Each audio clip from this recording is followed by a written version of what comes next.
Revenue department minister honourable Krishna Byregowda sir ಅವ್ರದ್ದು Instagram ಮತ್ತು Facebook ಪೇಜ್ನಲ್ಲಿ information ಅನ್ನು ಶೇರ್ ಮಾಡಿದ್ದಾರೆ. ಭೂ ಪರಿವರ್ತನೆಗೆ ವಿನಾಯಿತಿ, ಅಫಿಷಿಯಲ್ ಗೆಜೆಟ್ ನೋಟಿಫಿಕೇಶನ್ ಕೂಡ ಜಾರಿ ಮಾಡಿದ್ದಾರೆ. ಈಗ ನಿಮ್ಮ ಹತ್ರ ಅಗ್ರಿಕಲ್ಚರ್ ಲ್ಯಾಂಡ್ ಇದೆ, ಅದನ್ನು ನೀವು ನಾನ್ ಅಗ್ರಿಕಲ್ಚರ್ ಆಗಿ ಕನ್ವರ್ಷನ್ ಮಾಡ್ಕೋಬೇಕು ಅಂತಂದ್ರೆ ಡಿಸಿ ಆಫೀಸಿಂದ ಮಾಡ್ಕೊಬೋದು, ಅವಶ್ಯಕತೆ ಇಲ್ಲ. ಲ್ಯಾಂಡ್ ಕನ್ವರ್ಷನ್ ಆರ್ಡರ್ ಕಾಪಿ ಅವಶ್ಯಕತೆ ಇಲ್ಲ. ಇಫ್ ನಿಮ್ದು ಅಗ್ರಿಕಲ್ಚರ್ ಲ್ಯಾಂಡ್ ಕೃಷಿ ಭೂಮಿ ಮಾಸ್ಟರ್ ಪ್ಲಾನ್ ಏರಿಯಾ ಒಳಗಡೆ ಬರ್ತಾ ಇದೆ ಅಂತಂದ್ರೆ ನೀವು ಆಟೋಮೆಟಿಕ್ ಆಗಿ ಅದು ಕನ್ವರ್ಷನ್ ಆಗುತ್ತೆ. ನಿಮ್ಮ ಕೃಷಿ ಭೂಮಿ ಮಾಸ್ಟರ್ ಪ್ಲಾನ್ ಏರಿಯಾ ಹೊರಗಡೆ ಬರ್ತಾ ಇದೆ ಅಂತಂದ್ರೆ ನಿಮ್ಮ ಕೃಷಿ ಭೂಮಿಯನ್ನ ನೀವು ಕನ್ವರ್ಷನ್ ಮಾಡ್ಕೋಬೇಕು ಅಂದ್ರೆ ನೀವು ಆನ್ಲೈನ್ ಮೂಲಕ ಅಪ್ಲಿಕೇಶನ್ ಅನ್ನು ಹಾಕಬೇಕಾಗುತ್ತೆ.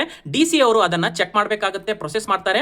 30 ದಿನ ಒಳಗಡೆ ಅದನ್ನ ಅಪ್ರೂವಲ್ ಮಾಡಬೇಕು ಅಥವಾ ರಿಜೆಕ್ಟ್ ಮಾಡಬೇಕು. ಯಾವುದೇ ರೀತಿಯಾದ ಅವರು ಪ್ರೊಸೆಸ್ ಮಾಡಿಲ್ಲ, ಅಪ್ರೂವಲ್ ಕೂಡ ಮಾಡಿಲ್ಲ, ರಿಜೆಕ್ಟ್ ಕೂಡ ಮಾಡಿಲ್ಲ ಅಂತಂದ್ರೆ 30 ದಿನಗಳ ನಂತರ ಅದು ಆಟೋಮೆಟಿಕ್ಲಿ ಆಗಿ ಒಂದು ಅಪ್ರೂವಲ್ ಆಗುತ್ತೆ ಅಂತ ಕೂಡ ಈ ರೀತಿ ಇನ್ಫಾರ್ಮೇಶನ್ ಅನ್ನು ಹೇಳಿದ್ದಾರೆ.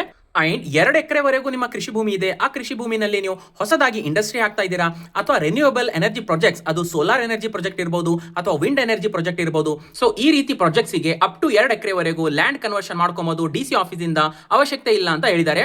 ಡೀಟೇಲ್ ಆಗಿ ನಾನು ಈ ಟಾಪಿಕ್ ನಲ್ಲಿ ಒಂದು ಯೂಟ್ಯೂಬ್ ಚಾನಲ್ ನಲ್ಲಿ ಡೀಟೇಲ್ ವಿಡಿಯೋ ಮಾಡಿದ್ದೀನಿ, ನೀವು ಬೇಕಂತಂದ್ರೆ ನೋಡಬಹುದು.